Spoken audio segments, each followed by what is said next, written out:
کافی scared ہیں at this point کہ اگر لمٹس نہیں ہیں تو کیا کیا کر سکتے ہیں. اینڈ آئی تھنک ڈینمارک میں ایک چیز پوائنٹ کرنے کی ضرورت ہے کہ یو ایس کے پاس 2 بیسز ابھی ڈینمارک میں ہیں, اینڈ بائی لا جو اگریمنٹ ہے وہ انلمیٹڈ نمبر آف ٹروپس بھیج سکتے ہیں. تو اگر پریزیڈنٹ ٹرمپ چاہیں وہ کافی ایزیلی ڈینمارک کو لے سکتے ہیں, مگر پھر بھی وہ ایسی باتیں کر رہے ہیں کہ ملٹری آپشن اویلیبل ہے. تو آئی تھنک یہ ایک تو نیگوشیٹنگ اسٹریٹجی بھی ہے, مگر اگر دیکھا جائے وینزویلا میں کوئی لمٹس ہیں نہیں جو پریزیڈنٹ ٹرمپ کر سکتے ہیں. صحیح بات ہے. پروفیسر صاحب یہ تھوڑا ان پیک کریں ہمیں, یہ جو خاص طور پہ اس وقت گرین لینڈ کے حوالے سے ایک obsession ہے پریزیڈنٹ ٹرمپ کی, اور سال کے شروع میں ہی وہ بہت ہی اس معاملے کے حوالے سے بہت زیادہ آگے بڑھ کے ایکسٹریم سٹیٹمنٹس دے رہے ہیں مذاکرات کی ٹیبل پر لانے کے لیے بھی, کوئی مڈل گراؤنڈ ڈھونڈنے کے لیے بھی. یہ کیوں ان کی پرائیورٹی ہے؟ ابھی سال کے شروع میں آپ کو اتنے وہ obsessed کیوں نظر آ رہے ہیں گرین لینڈ کے معاملے سے؟ دیکھیں, میں ایک سوشل سائنٹسٹ ہوں, تو میں زیادہ اسٹڈی کرتا ہوں جو اسٹرکچرل فیکٹرز ہوتے ہیں, جو بنیادی نوعیت کے فیصلے ہوتے ہیں.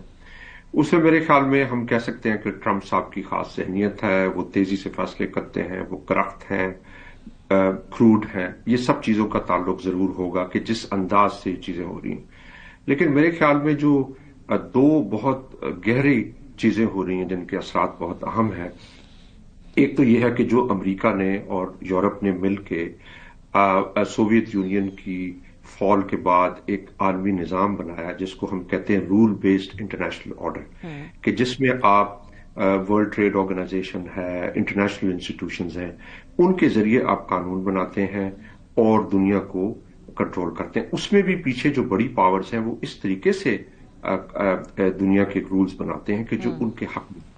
لیکن اب اس کے نتیجے میں جو گلوبلائزیشن ہوئی, تجارت, عالمی تجارت بڑھی, اس میں نئے ممالک, خاص طور پہ چائنا, برازیل, باقی ممالک بھی اوپر آ رہے ہیں. تو وہ جو رولز ہیں اس کے تھرو دنیا کو کنٹرول کرنا اب مشکل ہوتا جا رہا ہے. تو چنانچہ اب جو پچھلے 2 ہفتوں میں جو کچھ ڈیولپمنٹس ہوئی ہیں, انہوں نے فارملی جو رول بیسڈ انٹرنیشنل آرڈر ہے کہ جو عالمی انسٹیٹیوشنز کے تھرو ایکٹ کرتا تھا وہ ختم کر دیا ہے. اور اب ہم دوبارہ, جس کو آج ایک برطانوی جریدہ ہے فائنینشل ٹائمز, اس میں بڑے اچھے طریقے سے بتایا گیا کہ اب ہم ایک ایسے زمانے میں جا رہے ہیں جس کو ریسورس نیشنلزم کا نام دیا جاتا ہے. یعنی جو بڑی طاقتیں ہیں وہ جہاں بھی وسائل ہیں ان کے اوپر تیزی سے قبضہ کرنے کی جنگ ہوتی ہے. Welcome back. ادریس صاحب, یہ امریکہ کے اندر جو مڈ ٹرم الیکشن ہے اس وقت, اس پہ کتنا اثر انداز ہوں گی پریزیڈنٹ ٹرمپ کی جو اس وقت کی پالیسی ہے, یا کیا یہ ڈومیسٹک پالیٹکس سے ڈیفلیکٹ کرنے کے لیے بھی کی جا رہی ہے؟ یہ ڈومیسٹک پالیٹکس کے اوپر کیسے اثر انداز اس وقت ہوں گی پریزیڈنٹ ٹرمپ کا جو اقدامات ہیں؟ میرے خیال سے یوزلی جو ہوتا ہے مڈ ٹرم الیکشن جو رولنگ پارٹی ہوتی ہے اس کے لیے کافی ڈینجرس ہوتا ہے, پرابلمٹک ہوتا ہے, اور جو پریزیڈنٹس ہوتے ہیں وہ آپ صحیح کریں یوزلی ڈیفلیکٹ کرنے کی کوشش کرتے ہیں جو انٹرنل پرابلمس چل رہی ہوں, اکانومی, سوشل ایشوز یا جو بھی ہو. پریزیڈنٹ ٹرمپ کا تھوڑا سا ڈفرینٹ سچویشن ہے, وہ اس الیکشن کے بعد واپس پریزیڈنسی کے لیے رن نہیں کر سکیں گے. تو جن لوگوں سے ہم لوگ بات کر رہے ہیں وہ کہہ رہے ہیں کہ پریزیڈنٹ ٹرمپ اپنی لیگیسی کو کریٹ کرنے کی کوشش کر رہے ہیں. اینڈ آپ نے ان کی باتوں سے سنا ہے کہ ان کا فوکس ہے کوٹ اینڈ کوٹ پیس بلڈنگ پہ. ظاہر سی بات ہے انہوں نے جو ایکشن وینزویلا میں لیا ہے, جو ایران کی باتیں کر رہے ہیں اور جو گرین لینڈ کی باتیں کر رہے ہیں وہ کافی ڈفرینٹ ریالٹیز ہے. مگر جو ان کے ایڈوائزرز ہیں ہمیں یہ بتا رہے ہیں کہ یہ جو ایکشن لیا جا رہا ہے وہ ہے کہ اپنی لیگیسی بلڈ کر سکیں, کہ جب ان کی پریزیڈنسی ختم ہو 2028 میں وہ کہہ سکیں کہ میں نے دنیا کو بدل دیا ہے. اینڈ تو آئی تھنک یہ جو ایکشن لیے جا رہے ہیں پوری دنیا میں پچھلے 10 دن میں, پچھلے 6 مہینوں میں, یہی ان کا فوکس ہے. مڈ ٹرمز پہ نہیں زیادہ, مگر اپنی لیگیسی بلڈ کرنے کے لیے. لیکن مڈ ٹرمز کے حوالے سے وہ فکر مند تھے. انہوں نے کچھ عرصے پہلے خطاب میں کہا کہ مجھے ایک مضبوط اپنی بیکنگ چاہیے, ہاؤس کے اندر ان کو بہت الیکٹڈ اور ریپبلکنز چاہیے اگر وہ اپنے اس مشن کو بھی کامیاب کرنا چاہتے ہیں. اگر اس مڈ ٹرم الیکشن میں ان کو مزید ووٹ پڑتا ہے ان کی اس آئیڈیالوجی کو, تبھی وہ مشن کمپلیٹ کر پائیں گے. تو آپ کو لگتا ہے کہ ان کا ووٹر جس کو انہوں نے کہا کہ اور جنگیں شروع نہیں کریں گے, اس میں کوئی ڈس اپوائنٹمنٹ ہے, یا وہ ان کے ساتھ کھڑے ہیں کہ بھائی ٹھیک ہے وہ جو بھی کر رہے ہیں فیصلہ درست ہے؟ آئی تھنک بہت فرسٹریشن ہے. اگر آپ وہ جو پریس کانفرنس پچھلے ہفتے ایک ہفتے پہلے ہی مارالاگو فلوریڈا میں انہوں نے کی تھی, انہوں نے جہاں کہا کہ ہم لوگ اب یونائٹڈ اسٹیٹس وینیزویلا رن کریں گے, اس کے بعد بہت فرسٹریشن آئی ہے. اگر آپ یہ جو فاکس نیوز کے ہوسٹ ہوتے تھے ٹکر کارلسن, ریپبلکن لا میکر جو ابھی نکل چکی ہیں, مارجری ٹیلر گرین, وہ کافی امریکہ فرسٹ کے طور پہ ٹرمپ کو سپورٹ کرتے تھے اور کرتے ہیں. تو ان میں بہت فرسٹریشن ہے, اور وہ ریپرزینٹ کرتے ہیں ایک لارج پورشن ٹرمپ کی بیس کی, جنہوں نے ووٹ کیا تھا کہ جو عراق میں 2003 میں ہوا وہ خراب ہے, یہ نیشن بلڈنگ خراب ہے, ہمیں فوکس امریکہ پہ کرنا ہے. تو اسی بیسس پہ انہوں نے ووٹ کیا ٹرمپ کو, اور اب وہی لوگ دیکھ رہے ہیں ٹرمپ ٹوٹلی اپوزٹ وہ لینے کا. اور ایک اور چیز جو ہے وہ ہے کہ جو یہ جیفری ایپسٹین کی جو فائلز کافی سالوں سے ٹرمپ کے سپورٹرز کہے جا رہے ہیں کہ جیسے ہی ٹرمپ پاور میں آئیں گے وہ ریلیز ہوں گے, ایف بی آئی ریلیز کرے گا, وہ ٹوٹلی ریلیز نہیں ہوئے ہیں. تو یہ ویسے تو لگتی ہے چھوٹی سی چیز, مگر کافی فرسٹریشن وہ گرو ہو رہی ہے اور بلڈ ہو رہی ہے ٹرمپ کے بیس میں. تو آئی تھنک آپ دیکھ رہے ہیں جو موسٹ پولسٹر اور پولیٹیکل اینالسٹ ہیں, ان کی ایکسپیکٹیشن یہ ہے کہ ریپبلکنز اور ٹرمپ کی پارٹی کافی سیٹس لوز کریں گی ہاؤس اور سینٹ میں. اینڈ آبویسلی آپ صحیح کریں, اگر ہاؤس لوز کر گیا اور سینٹ لوز کر گئے تو ان کی پالیسیز پروموٹ کرنا کافی مشکل ہے. میں ایک اور چیز بھی کہنا چاہوں گا کہ ویسے تو جنرلی مشکل ہوتا ہے پریزیڈنٹ کو ٹو پش ایجنڈا اپنا, مگر اس پریزیڈنٹ ٹرمپ نے جو دکھایا ہے ان کو زیادہ کوئی فکر نہیں ہے لا میکرز کی, نہ لاؤ کی. تو ایون اگر ان کی میجورٹی نہیں ہو, وہ جو چاہے کرنا چاہ رہے ہیں کر چکے ہیں, اور آئی تھنک یہی ایکسپیکٹیشن ہے کہ وہ اگنور کریں گے لا میکرز کو. پروفیسر صاحب, اب یہ جو معاملہ ہے اس وقت آپ کو لگتا ہے کہ کسی ٹیبل کے اوپر گفتگو تو شدید سے حل ہوگا, یا اس وقت ہم ایک ملٹری ایسکلیشن دیکھنے جا رہے ہیں یورپ کے بیچ میں, اور امریکہ اپنے جو طاقت کا استعمال کرتا دکھائی دے رہا ہے؟ دیکھیں, میرا نہیں خیال کہ یہ ملٹری ایسکلیشن کی طرف جائے گا, لیکن ظاہر ہے اس سے ٹیمپریچر بڑھے گا اور بیچ بچاؤ کرنے کے لیے لوگ آئیں گے. یورپ کے پاس اس وقت نہ تو دفاعی طور پہ وہ سخت ہے کہ وہ امریکہ کا مقابلہ کرے, اور نہ اکنامکلی. یہ ہے کہ وہ اگر یورپین یونین تھوڑا زیادہ ٹف سٹانس لیتا ہے تو وہ ڈی سی کے لیے مشکل ہوگا. میرے خیال میں کوئی نہ کوئی نیگوسیشن کے تھرو اچیو کرنے کی کوشش کریں گے, کیونکہ دونوں طرف یہ خیال ہوگا کہ اگر یورپ اور امریکہ آمنے سامنے آتے ہیں تو اس کا فائدہ چین کو ہوگا اور رشیا کو. کیا اس وقت وینیزویلا کے بعد, ڈنمارک کے بعد کسی اور ملک کو پریشان ہونے کی ضرورت ہے؟ ایران کے حوالے سے بھی کافی جو اسٹیٹمنٹس ہیں ان کے ٹویٹر اکاؤنٹ سے کی گئی ہیں. ایران کے اندر بھی معاملات اگر ہم دیکھیں پروٹیسٹ اس وقت ہو رہے ہیں. اس کے علاوہ آپ کو لگتا ہے کہ یہیں رکے گا معاملہ یا یہ ایکسپینڈ ہوتا دکھائی دے رہا ہے؟ دیکھیں, اب اس وقت حالات ایسے ہیں کہ اس میں آپ انسرٹنٹی بہت زیادہ ہے, بغیر یقینی کی کیفیت ہے, کس وقت کیا ہو جائے کسی کو پتہ نہیں. لیکن ایران جو ہے وہ کافی ایسی تشویشناک صورتحال میں اس وقت پہلی مرتبہ ایران کا لگ رہا ہے کہ انٹرنل گرپ کافی کمزور ہو رہی ہے, کیونکہ یہ ایک ٹو فرنٹ وارفیئر ہے. ایک تو ایکسٹرنل سینکشنز کا بہت زیادہ امپیکٹ ہے, اور جو عام لوگ ہیں ان کی قوت خرید میں بہت زیادہ کمی واقع ہوئی ہے. ان کی جو متوسط طبقہ ہے 17% وہ ڈکلائن کر گیا ہے, اور جو ایرانین رجیم کی دو بڑے پلرز آف سپورٹ تھے, ایک بازار کا سیگمنٹ جو مرچنٹس ہوتے ہیں, جو ہمارے تاجر طبقے ہوتے ہیں, وہ ایرانین ریولوشن کے پیچھے بھی ان کا بڑا اہم رول تھا وہ, اور دوسرا جو لوور اور مڈل کلاس کے لوگ ہیں, یہ دونوں مین طبقے ہیں جو ایران کے حکومتی نظام کو سپورٹ کرتے ہیں. اور یہ جو سینکشنز ہیں, خاص طور پہ ابھی جو ریسنٹلی کرنسی کلیپس ہوا ہے, اس کے بعد ایک دم سے ڈیویلویشن ہوئی ہے, اور یہی جو دو طبقے ہیں جو روایتی طور پر ان کو سپورٹ کرتے تھے, تعاون کرتے تھے حکومت سے, ان کے اوپر سارا پریشر آ گیا. اور میرے خیال میں اب انکریزنگلی ایران جو ہے وہ بھی ایک بند گلی میں جا رہا ہے, کیونکہ نہ تو انہیں ڈیل مل رہی ہے امریکہ سے, وہ آسانی کے ساتھ انٹرنیشنل اکانومی میں انٹیگریٹ کر رہے ہیں, اور نہ ہی وہ ان کے پاس اتنا اکنامک بفر ہے کہ وہ اپنے عوام کو دے سکے. تو یہ ایک ایسی انفولڈنگ سچویشن, اور ہمیں پاکستان میں بھی اس پہ گہری نگاہ رکھنی چاہیے, کیونکہ ہمارے ہمسائے ہیں اور پاکستان پہ اس کا ڈائریکٹ افیکٹ ہو سکتا ہے. بہت شکریہ. ہمارے ساتھ پروفیسر عدیل ملک صاحب تھے, ادریس علی صاحب تھے, جو پریزیڈنٹ ٹرمپ کے اس گزشتہ ہفتے کے اقدامات ہیں اس حوالے سے ہم ذرا سمجھنے کی کوشش کر رہے تھے کہ واشنگٹن میں کیا ہو رہا ہے اور اس کے امپیکٹس ہونے کے حوالے ہیں.